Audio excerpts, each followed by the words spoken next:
Hello guys, in this video I'm going to show you how to stop programs from running at startup on your MacBook.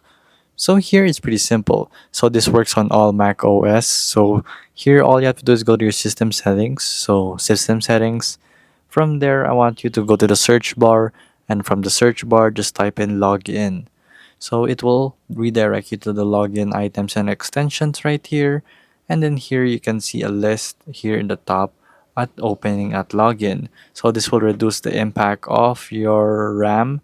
So it's going to be shown right here in the activity monitor that when you go to your memory, as you can see, there's a very much large amount of RAM that's being consumed.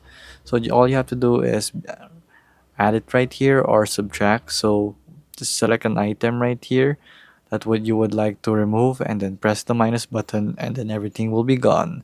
So there you go guys, that is how you actually stop programs from running at startup on your MacBook Pro.